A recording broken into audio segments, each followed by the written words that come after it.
तो delegation of administration कहते हैं, अगर बीइंग एन एडमिनिस्ट्रेटर आपके पास फुल राइट्स हैं तो आप अपने कुछ राइट्स जो हैं अपने किसी कोलीग को दे देते हैं, मीन जो आपके अंडर एम्प्लॉय काम कर रहे हैं। पहली चीज जो हमने डिस्कस करनी है that is active directory domain services, जिसके लिए हमने सर्वर को एज ए डोमेन कंट्रोलर बनाया था। जिस मकसद के लिए हमने वो काम किया था उस मकसद को आज हम देखेंगे कि वो हमने क्यों किया। लास्ट टाइम बताया भी था, अगेन आज देखेंगे, प्रैक्टिकल करके देखेंगे।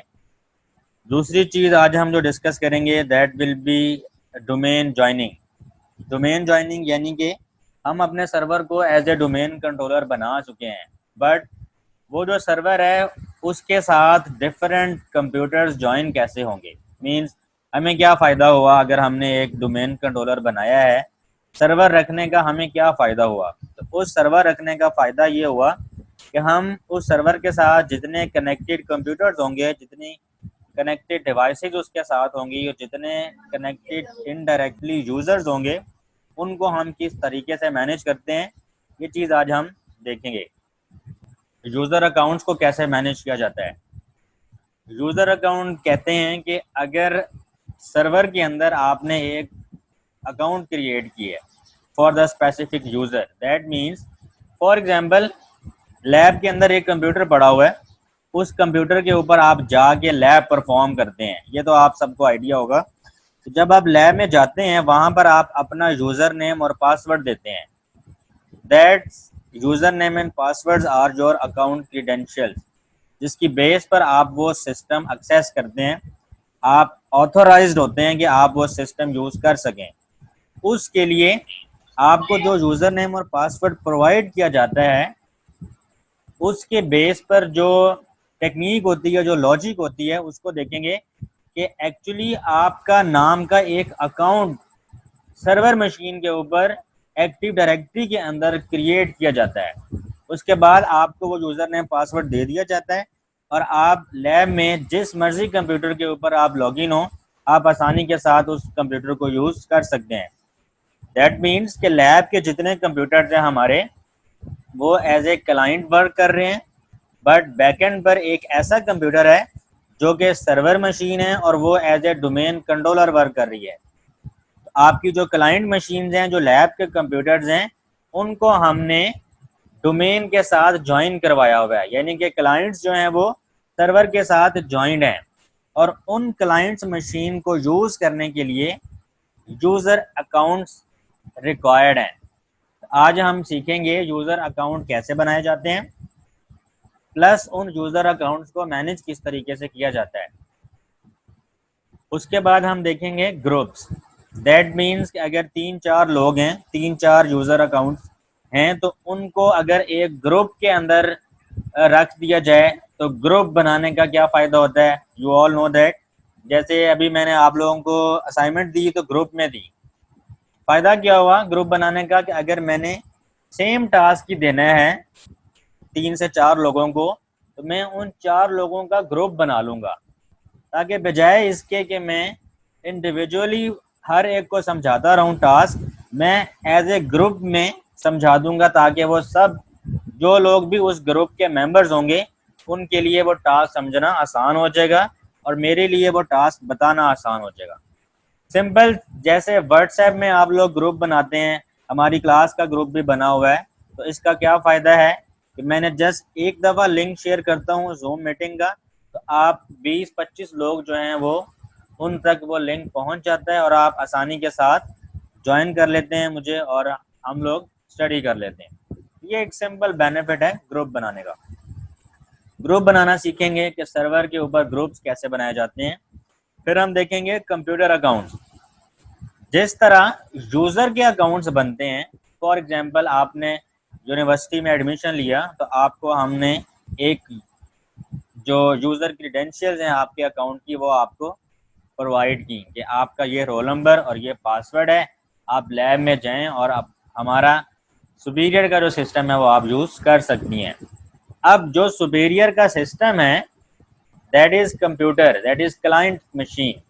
वो जो क्लाइंट मशीन है वो जब डोमेन के साथ ज्वाइन होती है सर्वर के साथ जब हम उसको ज्वाइन करवाते हैं तो उसका भी एक अकाउंट बनता है। ठीक है, तो आपके दो अकाउंट्स बनते हैं, एक यूज़र अकाउंट जो कि आपका रोल नंबर पासवर्ड, और एक आपके कंप्यूटर का अकाउंट जो कि लैब के कंप्यूटर्स हैं। जो कंप्यूटर भी सर्वर के साथ ज्वाइन होगा उस कंप्यूटर का एक अकाउंट सर्वर के पास क्रिएट हो जाएगा।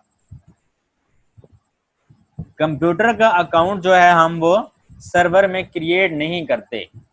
वो कैसे क्रिएट होता है वो अभी हम देखेंगे आज, कि एक क्लाइंट मशीन को, एक आम मशीन को, एक कंप्यूटर को जब मैं सर्वर के साथ ज्वाइन करवाऊंगा तो उसका अकाउंट ऑटोमेटिकली सर्वर के पास क्रिएट हो जाएगा। जबकि यूज़र अकाउंट आपको सर्वर मशीन पर खुद क्रिएट करना पड़ता है। ऐसा नहीं है कि आपने एडमिशन लिया यूनिवर्सिटी में तो आप खुद ब खुद आपके पास यूज़र नेम पासवर्ड चला गया, ऐसा नहीं है। आप आईटी पर्सन को कहेंगे वो आपका नाम के अगेंस्ट आपका रोल नंबर यूज़ करके और कोई सा भी पासवर्ड रख के आपको वो क्रीडेंशियल्स दे देंगे। In short, user account server machine पर हमें खुद बनाना पड़ता है। उसके लिए बनाने के लिए यानी अकाउंट क्रिएट करने के लिए आपके पास सर्वर मशीन के राइट्स होने चाहिए। It's common sense.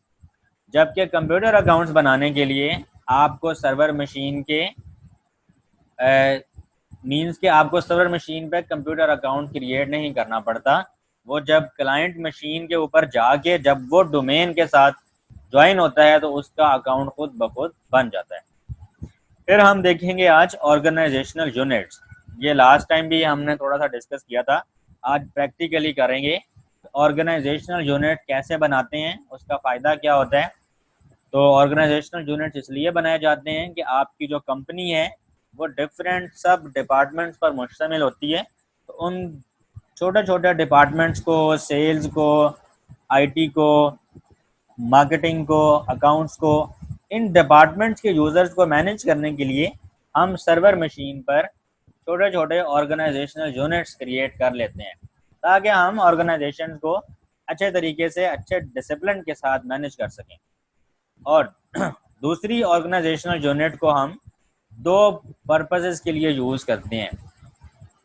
अब हमने डिवीज़न तो कर दी, ऑर्गेनाइजेशन की डिवीज़न तो कर दी, ये तो एक हमारा ऑब्जेक्टिव था कि हम इनको अच्छे तरीके से मैनेज करना चाहते हैं, इसलिए हमने उनको उनकी डिवीज़न की, उसके लिए हमने ओयू बना दिए। अब इसका फ़ायदा फिर क्या होगा कि हम फॉर एग्ज़ाम्पल मेरी क्लास है, आप लोग फॉर एग्ज़ाम्पल ये एक ऑर्गेनाइजेशन का एक यूनिट है, NSA MIT 4 इवनिंग एक ऑर्गेनाइजेशन का यूनिट है सुपीरियर के अंदर। इस यूनिट के अंदर जो SVL है, दानिश जो हैं, मैं ये चाहता हूँ कि मैं हर यूज़र को फैसिलिटेट करूँ, हर यूज़र को मैं हेल्प करूँ कि बेटा अच्छा आपका पासवर्ड ये है, आपका पासवर्ड भूल गया है, कोई बात नहीं, मैं आपको पासवर्ड रीसेट कर देता हूँ। अच्छा आपने जी अपनी जगह चेंज कर ली, या आपने अपना रोल नंबर चेंज करवाना है, या आपने अपना नाम चेंज करवाना है, कुछ भी चेंज करनी है अपने अकाउंट में, तो मैं हर यूज़र के लिए 25 के 25 यूज़र के लिए मैं सारा दिन यही काम करता रहूँ तो मेरे लिए एक हेक्टिक जॉब है ये।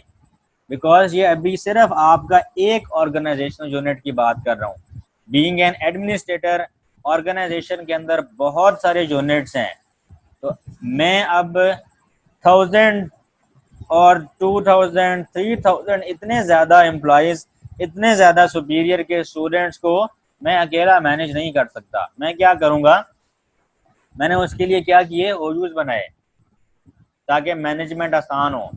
अब ओयू तो बन गए, मैं अपनी जो मैनेजमेंट के राइट्स हैं, जो मेरे पास एडमिनिस्ट्रेटिव राइट्स हैं, जिसके ज़रिए मैं आपके अकाउंट बनाता हूँ, पासवर्ड सेट करता हूँ, आपकी प्रोफाइलें बनाता हूँ, कुछ राइट्स अपने अपनी जो ओयू के अंदर, फॉर एग्जांपल दानिश जो है आपकी क्लास का, मैं कुछ राइट्स उसको डेलीगेट कर दूंगा।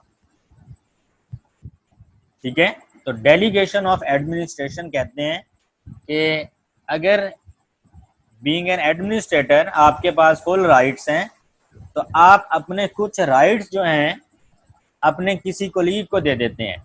मीन जो आपके अंडर एम्प्लॉय काम कर रहे हैं, मैं एक टीचर हूँ, मेरे पास फुल राइट्स हैं, मैं कुछ राइट जो हैं वो एसक्यूएल को दे देता हूँ, ताकि आप सब जो हैं, जो बेसिक क्वेरीज हैं, फॉर एग्जांपल पासवर्ड भूल गया, पासवर्ड रीसेट करना है, तो बजाय इसके कि आप अपने टीचर के पास आएँ, आप एसक्यूएल को कहेंगे, एसक्यूएल आपका पासवर्ड ठीक कर देंगे। देखें इससे क्या हुआ, आसानी होगी, फ़ायदा हो गया। तो आईटी डिपार्टमेंट के अंदर भी कुछ लोग एडमिनिस्ट्रेटर होते हैं, कुछ लोग सपोर्ट लेवल पे होते हैं, कुछ लोग हेल्प डेस्क पे बैठे होते हैं। तो हर लेवल पे डिफरेंट राइट्स होते हैं लोगों के पास।